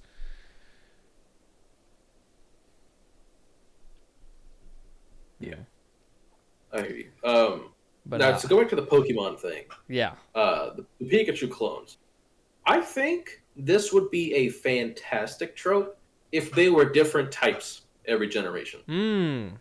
But we're getting electric types every single. It's always an electric mouse, or it's an electric flying squirrel, or it's whatever the fuck. Plus, so what would a Pikachu clone of a different type look like? Like, what is that? We already have one. It's Meryl. Okay, so they're still Meryl counts, absolutely. So it's like, give me something Pikachu-esque. Like, give me something that would clearly be the Pikachu. Like, do you want a mouse of each type, essentially? Not necessarily a mouse, but like something Pikachu-shaped, something Pikachu adjacent. Just like maybe you could have the red cheeks. You know what I mean? Like, give me like a rodent. Yeah, give me something a little rotund, but then like give me a Raichu / Azumarill type of evolved form, and then like that's another thing. They almost never evolve. Like Palmy, that's like the weird part. Like, and I like Palmy a lot actually. I think that's like one of the best Pikachu clones. Is the one we just got, but like that's it. They just don't evolve, and it's like I get it, but at the same time, I mean, so they're on a good track record then. What was Gen 8's clone? Because 7 was Mimikyu. And I guess good. Mimikyu was a different type as well. So, like, Mimikyu would be like... And also the way they did it, like you said, it's making fun of itself. Mm-hmm. It's like, it's a literal Pikachu clone. It's cosplaying as Pikachu. Like, that's cool. It feels sad because it's not Pikachu or whatever. Right. So, like, if we got a Pokemon every generation who was, like, Pikachu adjacent but wasn't an electric type, I would like that a lot. I think that'd be really cool. Like, or like if we got something like, like if Jigglypuff came out in a different gen or whatever, you know what I mean? If Jigglypuff wasn't a Gen 1 Pokemon, because that was the original mascot. Yeah. But, it was pink and they were like, oh, the boys aren't going to like it, so let's make it Pikachu. Honestly, they were probably right. Good call. It was the 90s. Making a more gender neutral yellow, like cute. It's still cutesy, like it's pretty gender neutral. But honestly, it can shoot thunderbolts from its ass. Like, but then it can. That's badass. But then it can Pika. Yeah, so it's very neutrally like appealing, wide appeal. Yeah. For Pikachu. So honestly, and good call. What else did I pick for? Oh yeah, Chargers Bucks. I don't give a shit. I wouldn't care either. Or the Bucks. Like I wouldn't watch that game probably unless there was like. Like if Lad McConkey was having a good stretch of games, like he just had 100 yards the week before, maybe I'll tune in to see if he does it again. Lad McConkey versus Mike Evans. Or like if what's his name? The running back they drafted in the 6th round. It's gonna blow my mind, but if he was Kamani Vidal, if Kamani Vidal was named like the Chargers starting running back for a week, because very likely there's a J.K. Dobbins and Gus Edwards injury. It's going to happen. It's not a matter of if, it's a matter of when. Well, they overlap. Dobbins is probably going to have a season ender at some point. So, Don't yes, say that. Gus is going to... Don't say that. Sorry. Ahead of in fantasy last year. I said, this is the year there brother's healthy. he got hurt game one. There's a solid chance Vidal gets to start at least a game this year. I will probably watch the game Kimani Vidal starts. Other than that, I don't care. I'm not watching the fucking grit and grind Chargers. Like that team's not going to be fun to watch. There's no shot. Greg Roman offense with no talent at wide receiver, basically. That shit's not going to be fun. They got sauce in a white boy over there. They got one guy. That's all I need. I'm represented on that team. Fine. Quentin Johnston, I wish was good. I think he won't be a liability maybe like he was last year. I don't expect to like reach his ceiling in year 2. But you close your eyes. Let's just get to it. Let's do it. Okay. I have shown. I had mine set. I had mine for a little while. I'm gonna steal one from you. Give me a U.S. state.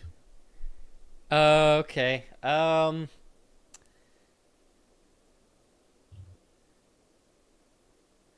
gonna go with.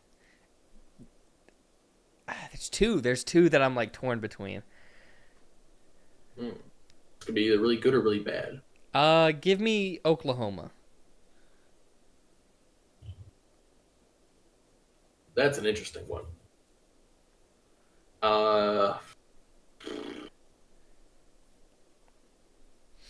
It's Texas's upstairs neighbor. Mm-hmm. Gabe lived there for a while, went to school there. He did. Yeah, that was pretty cool. That was something. Not a ton to do there outside of like OKC. Gambling. Like if you go to, I know that's like reservations, so maybe technically it shouldn't count. Well, yeah. But that's what I associate with the state. When you go to Stillwater, they put like the Breaking Bad Mexico filter over it. It is very orange and drab and whatever. It's drab, darling. It's drab. But like, there's some shit there that's just got character. I'm gonna say like 6 for now. Okay. Not feeling comfortable in this one any which way. Like this could be lower. I don't think it's gonna be much higher than that, but I think it could be like. This could range anywhere between like 6 to 2. I don't know what your thoughts on Oklahoma are. You jumped a crazy range. I don't know how you feel about Oklahoma. I don't think it's gonna be. I think 6 is a comfortable spot. I'm gonna go on the high end of what Oklahoma could be for you, maybe. Okay. Is what I'm projecting Oklahoma to be on the high end for you. Anywho, I like your Pokemon trope question too. I'm gonna steal one more from you. The next 3 will be original. But okay. Give me a Pokemon trope. Regional bird, regional dog, regional slog, whatever.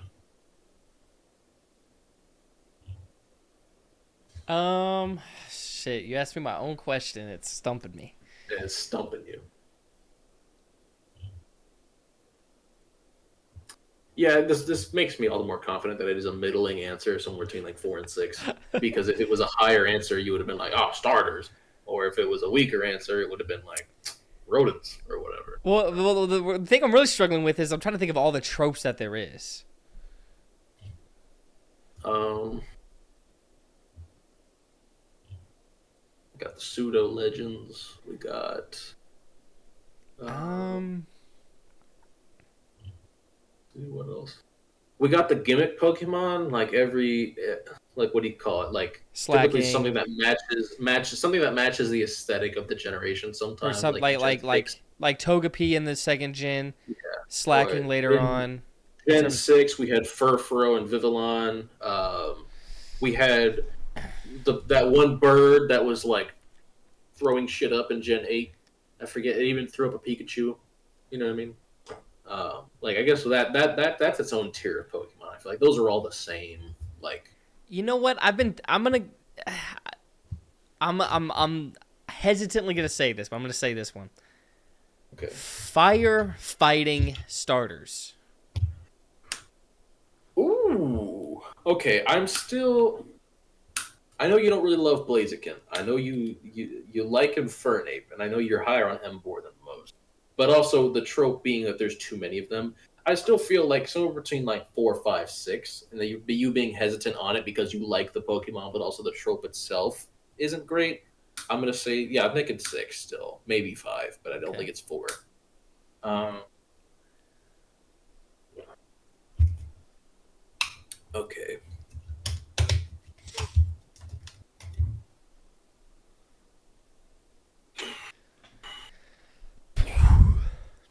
Give me. Oh, quick side note with Pokemon. I finally just beat Giovanni at Silphco.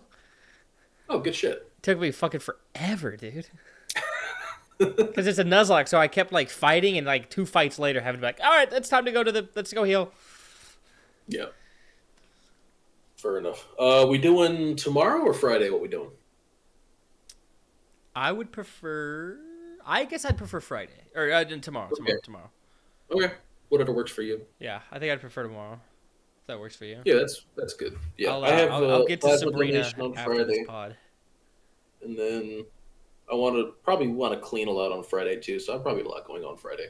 Okay, So yeah. I really need to clean the place. But So tomorrow. So when that this comes out, guys, which is what we said last time, but this time it's true. yeah. But yeah, okay. Anyways, Fuck. Give me. I don't know if we have enough of these for me to ask this question. I was gonna say, like, give me like a recurring bit in the group chat, like Gabe and I talking about music while you're just casually observing, or Gabe sending. you know what's funny? anti-Berlin, I think that would be the one I would say if you asked that question.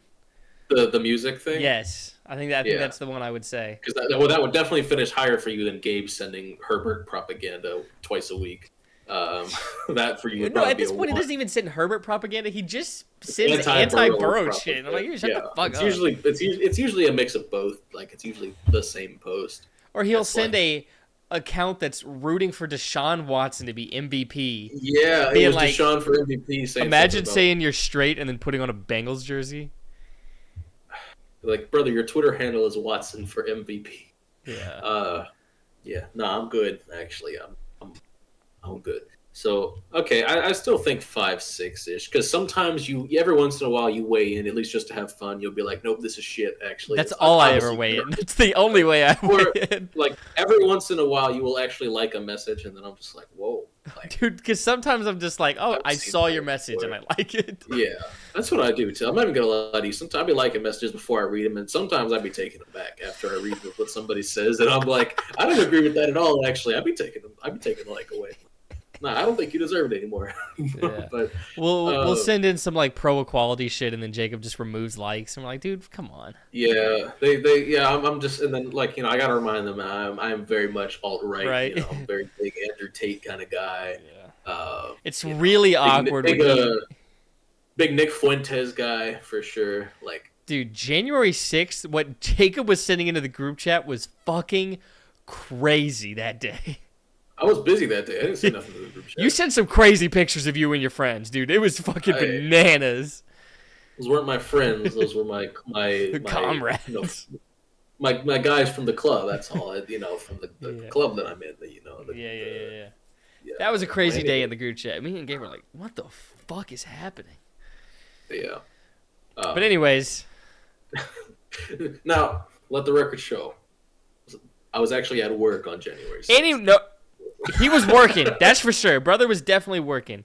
All right, so fighting starters, Oklahoma, the music Gabe in the and group chat. Yeah. I am still feeling like I don't know if it's 5 or 6.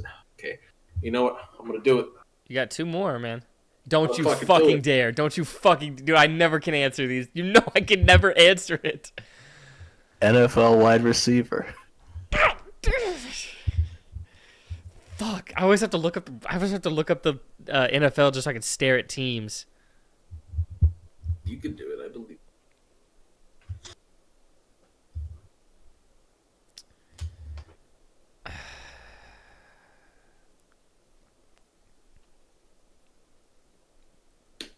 You know what? Let's go with Tyler Boyd.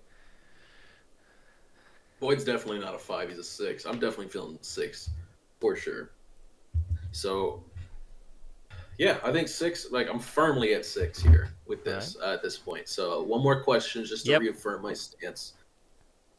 Unless you said Tyler Boyd just to piss me off, and your answer's like 4. But, fuck. Give me a first-person shooter. Could be a franchise, could be a specific game. Give me a first-person shooter. Doesn't have to be multiplayer either. Any first-person. Most of them are, but semantics. Because I don't be doing first-person games that much. I don't much either, in all honesty. But you know what? I'm gonna go with Call of Duty. Call of Duty is, I think, a 5, but I don't know if you feel that way about Call of Duty. Fuck. Because, it's got some bangers, but it's got some shit. I'll say this: I absolutely still do love Black Ops 1, the first one. I'm gonna say 6. Final answer. I'm gonna lock it in. What's your final answer? Final answer. It was 5. Tyler Boyd is not a 5. Okay, I should have said current day Tyler Boyd. You're right. He's still a 6 out of 10 receiver. He was quite good last year. He wasn't like prime Tyler Boyd, but he's like. And apparently we do think about the same about Call of Duty though. Yeah, definitely. I don't know. You're saying how much you still love Black Ops 1. Black Ops 1 is like the only one I've ever actually like really, really enjoyed. Even Black Ops 2, I was like, I don't know, this is different. Yeah. Weirdly enough, I did Ghost though, which everyone else apparently hated. Underrated or overhated, I really should say is the better word for that one. Overhated for sure. Yeah. What else did I say? Oklahoma. It just popped in it and Virginia were the two states I was bouncing back between for 5. I was born in Virginia, so that one's gotta be. I leaned Oklahoma because it's okay. Oh. That's why I decided to go with Oklahoma. Because I was like, for 5, you're like, oh, it's okay.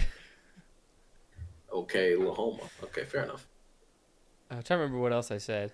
Oh, the firefighting ones. You pretty much said it where it's like, I like the fire. I mean, obviously, fire type's my favorite type. The Pokemon, but and then individually, I like them. And then it's like, yeah, okay. There's been a couple generations in a row. The trope is shit. Yeah. Well, I think the trope is fine if it was spaced out a little more, or it was just, or if some some of them were better. Because, like I said, I don't like. Blaziken. I mean, well, Blaziken, I'm okay with Blaziken. It's specifically Torchic I fucking hate. How do you just vitriolically despise this? I just remember as a kid because I was like, what are the Gen 3 starters? And I booted it up because I was like playing through. I never actually finished any of them, but I played some of Gen 1, played some of Gen 2. I was like, let me see what Gen 3 looks like. Get to the part where you pick your starters, and I was like, I always go fire. Look at that fucking chick, and I went, absolutely not. I felt so disrespected as a Firestarter fan that is what they put out there. And I was like, what the fuck is this? All right, whatever. Yeah. But whatever. Once again, we're not there yet. We weren't. We're so close. We are on a cold streak. You know what's gonna be funny? If we ever do move in, we just immediately wavelength becomes too easy. Yeah. Or we start having fights through wavelength. Yeah. Annoying shit a roommate can do. I was just gonna say, not doing the damn dishes. Oh, that's a crazy one to bring up. I've wanted to bring that one up. That's a good idea. That's a good one to bring up. Yeah. I'll wait until my turn, motherfucker. Yeah. Yeah. I'm with you. I hear you. But I think now it's time to see what we've been on. No, not yet. Shit, I forgot about the segment, dude. Of the week.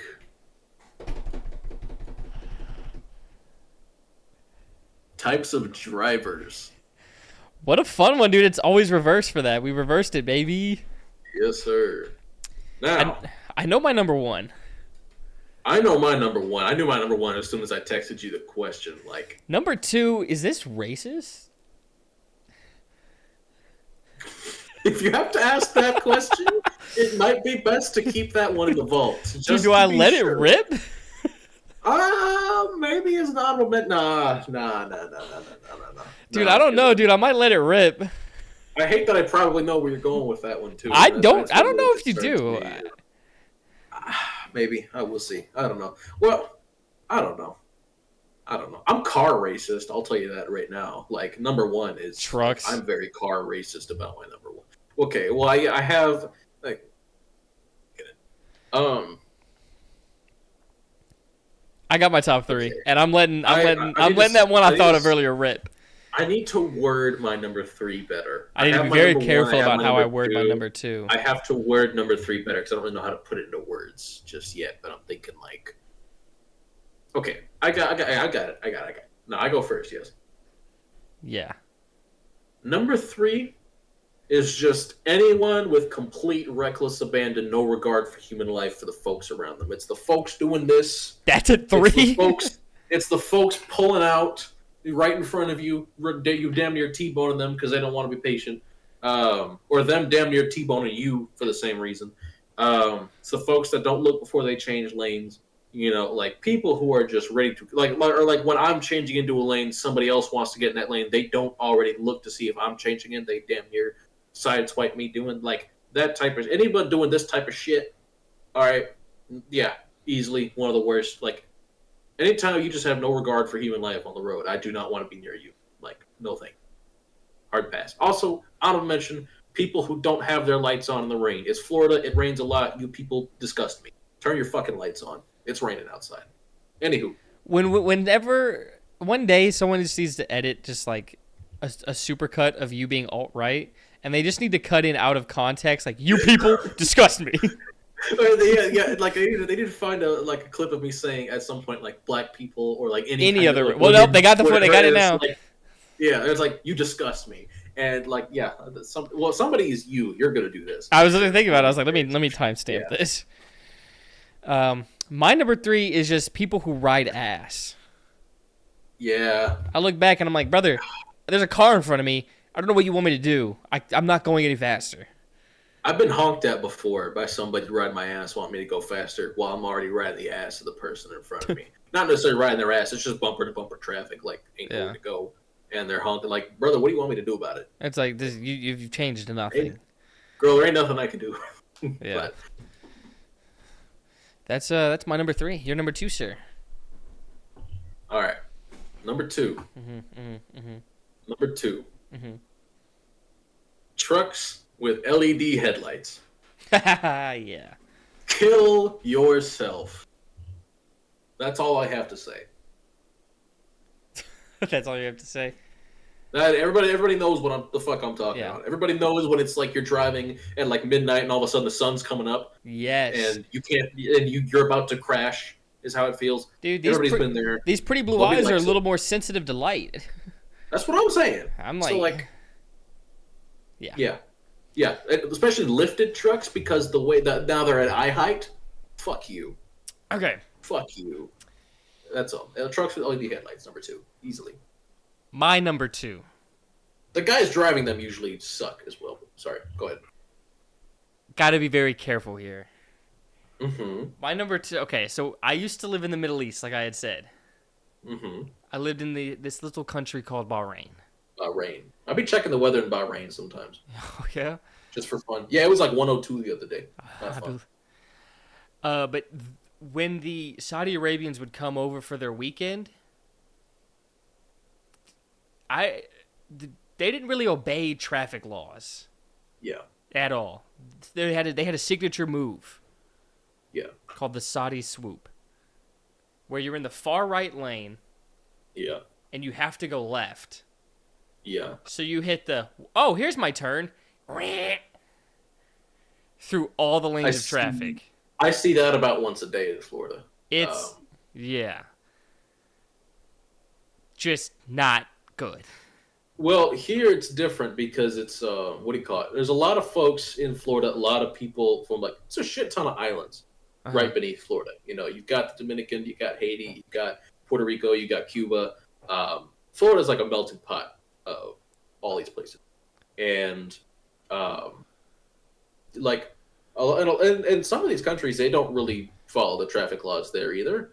And like, so like they get here and they don't use their blinker, or they run red lights and shit. Like, it's just how it is. Like, when like there are differences in how different people drive in different areas, and when you go somewhere else, like tend like sometimes you tend to take that shit with you because that's what you're used to doing.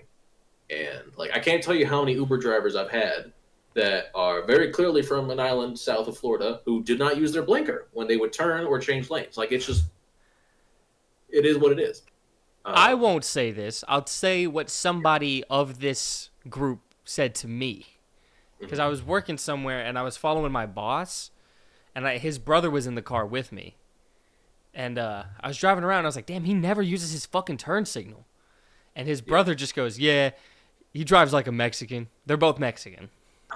He's just like, yeah, he drives like a real Mexican. Yeah. And it's one of those things that ever since that's been said, anytime I see somebody not using their turn signal and I catch up and see the window, I look over and I'm like, oh, he was right. Fuck. Yeah. But yeah, I'll just leave it at that. Getting real racy this episode. Well, yeah, but it's not like we're like, this isn't coming from either of us. This is like shit we've heard other people say, or like shit we've experienced. Like, like I had a Cuban coworker, no longer working with us because he bought drinks for an underage girl. But I think I've mentioned it before. I had a Cuban coworker. When I was buying a new car, he was like, "If the guy's selling you this Cuban, don't buy it." And okay. I mean, if he's saying it, maybe I should believe him. I don't know, but I don't know. So it's like, this is the shit that you hear when you're like surrounded by people with different backgrounds. Yeah. You pick up on something. You realize everybody, or they'll randomly say stuff about other races. You quickly realize everyone's prejudice. Yeah, there's a lot of casual racism just everywhere. You know, like. From any like, especially between Cubans and Puerto Ricans in general, you'll hear it from Puerto Ricans. They'll say shit about Cubans. You'll hear Cubans say the same shit about Puerto Ricans. Like, like, it happens. It just is what, like, it's a thing. It's a thing. You hear a lot of like, you'll hear it between like Mexicans and then people from El Salvador. You know what I mean? Like, I don't know. I can't claim to know why that is the way that it is, because I've never, lived in any of these countries. But there's beef. Some beef between people who are from Africa and black people from America. Mm-hmm. I think that one might be more one-sided.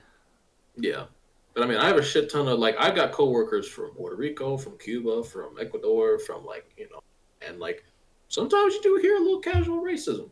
Like, whoa, it happens. And then you got to partake to fit in. Yeah, it's those damn. Yeah, then you drop a slur and now you're in HR's office. And then you're like, look, I was using it in the, in a educational sense. Yeah. But anyways, you're number one. My number one. My number two. I just gave my number one. Nissan Altimas. That's it. Nissan Altimas.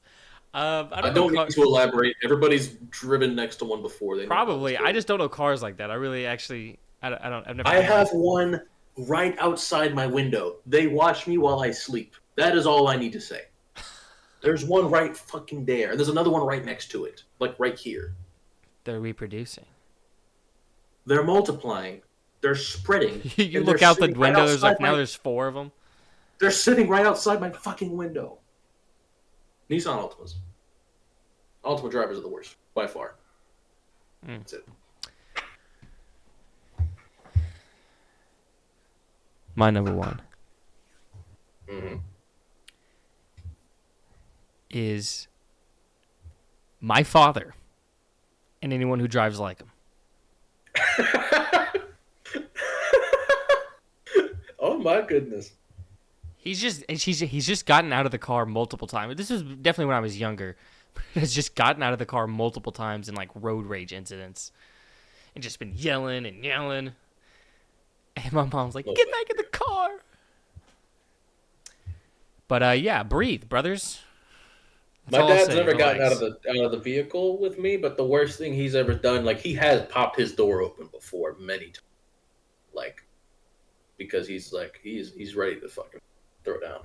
Uh, but yeah, he's even given me advice on like the safest way to road rage. He's like, don't do this because he could fucking, like I'm like at that. I don't plan on I don't Yeah. plan on getting out the vehicle for I've only starters. been Like, flipped off twice while driving. yeah. Neither time, genuinely, not my fault. And I was just like, what are we doing? I just genuinely was confused more than anything. I was like, what are we doing? I get like very tame road rage. Like I get like verbally pissed off. I'll start yelling in my car, but like that's it. Like I don't This actually get mad. this Buster, this I will say some pretty abhorrent shit. I this will be character. like I like if somebody cuts me off, I'll be like, "What if I fucking killed your entire family?" But like I wouldn't. Jacob out I loud would. says slurs alone in his car. No, no, no. I have had somebody say one on my behalf before. I didn't ask him to. Look, But I like, can't say it. You call him this, please. Call him I that. was in the vehicle with I was driving my friend's truck. We went to go pick up my friend's TV stand from his mom's house, and his friend was driving us there, and he didn't want to drive back, so I drove the truck on the way back. And I don't remember what the car in front of us was doing, but his friend's black, so he went. And I said a couple things, and then he followed it up with, and then I'm like, Which yeah, like I what didn't have letter the did it end facilities with? for that. I think he did use the hard. Whoa, that's hard R. crazy. I think he did. And what do you call it? Like, I said a few choice things, but like I don't have the facilities to say that, Yeah. so I didn't. But then he Like, did. Hey, he bro, don't followed say it that around me. I feel uncomfortable. up. I know Caught me I off shouldn't guard. check He you. was I gonna shouldn't go- check you on this, but I just don't please. I thought he was gonna go soft A. No, he went like full sand. Full lawnmower. Yeah, yeah, he went in. So, but yeah, that'd be the one time, like, that I've been in that situation One time, where 2 times. where slurs have been said. It wasn't me that said them. Important distinction. Is it time to discuss what we are on? Yes. Now it's time for what we've been on. What have you been on, sir? I've been listening to music. I've been listening to music. Let me pull up. In fact, let me just pull up my album of the year page. All right. So this album came out a couple days ago. I listened to it for the first time yesterday. It's called "Your Arms Are My Cocoon," or no, excuse me. It's called "Death of a Rabbit." The artist is "Your Arms Are My Cocoon." That's the band. This resonates with me a lot. I love it. Although I will say this is the one I sent to the group chat like yesterday.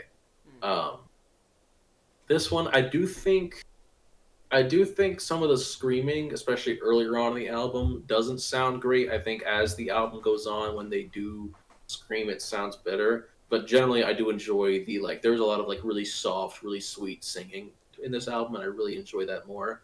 But the instrumentation throughout the album is insane. It is so well composed, and just really resonates with me. And then I listened to "Smile" by Porter Robinson. Love this album. I am having so much fun with this. It's making me smile. I'm having a smile summer, and I've started putting together a best of 2024 playlist, in which I will be going back and adding all the shit I've listened to, like all my favorite songs from all the albums I've listened to, and just throwing them on a playlist. But I heard the new Mavi album.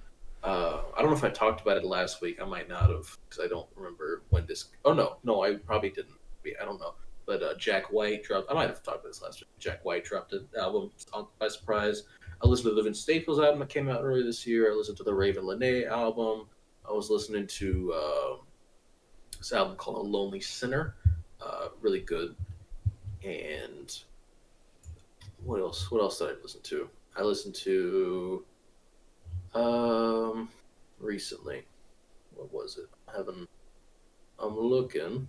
Oh, Bia Badoobie dropped a new album. I was listening to that while donating plasma the other day, Friday, and I listened to the new Logic album. Did not care for it. He's just not really my guy. So I it's didn't realize he dropped a new one. he did. It's called Ultra 85, and people are generally liking it quite a bit. And like That good for one's been them. teased for forever.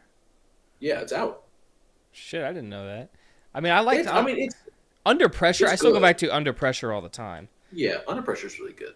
But I mean, like Ultra 85 is good. It just doesn't resonate with me because I'm just not like Logic's music just does not connect with me the way it does with some other people. But it's not like a situation where I'm like, oh, I have problems with this. It just wasn't for me, and that's okay. I listened to the last one here, the new King Gizzard and the Lizard Wizard album.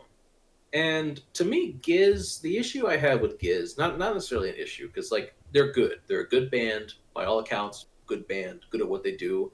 But they drop like usually like 2 albums a year, if not like 3 or 4. They drop like several times a year.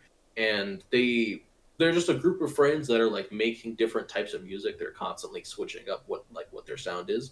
Just like, like this album's gonna sound like this, and then this album's like this, whatever. And I think it's really cool, but to me, it almost sounds every album sounds like imitation for the most part. Like there's no Giz, the band is unique. I don't think they have an album, at least that I've heard, that I feel is unique, and I didn't really connect with this one a ton. It's called Flight B741. I thought it was pretty good. I didn't love it. Not my favorite Giz album. They had one last year that I liked more, certainly, and they had one a couple years ago that I liked more too. But by all accounts, still a good album. Like again, this is more like a lot of people are gonna like this more than me, and I get why. But yeah, like I said, really loved Porter Robinson album. Really liked the Your Arms My Cocoon album. Been fucking with this a lot. So, been on that shit. That's it for me. I haven't been on anything. Nothing. I have not been on a damn thing. I've just been watching YouTube. Mm-hmm. I rewatched like Game Grumps playing Danganronpa. Yeah. And that's pretty much it. I've just been working on videos, switching out my room, which pretty much took up like my weekend. Yeah. Just moving this fucking desk and all the cords and everything with it, and cleaning, dusting everything while I was doing that, took fucking forever. But honestly, I mean, I'm. That's it for me. I think this was a good pod. I had a good time. I was like one of the things I've been doing. I've been rewatching Cyberpunk Edge Runners, and yeah, it's fantastic. Still, I love it. I'd like more of it. Honestly, if we ever got some kind I'd like more stuff is set in this world. Like I want more Cyberpunk content. It's fantastic. But yeah, that's about it for me too. My headphone batteries are about to die anyways. I don't have my headset today because my fuck ass cat keeps chewing through the cord. And that was like your fucking fifth one. I bought a new one. I got through one day.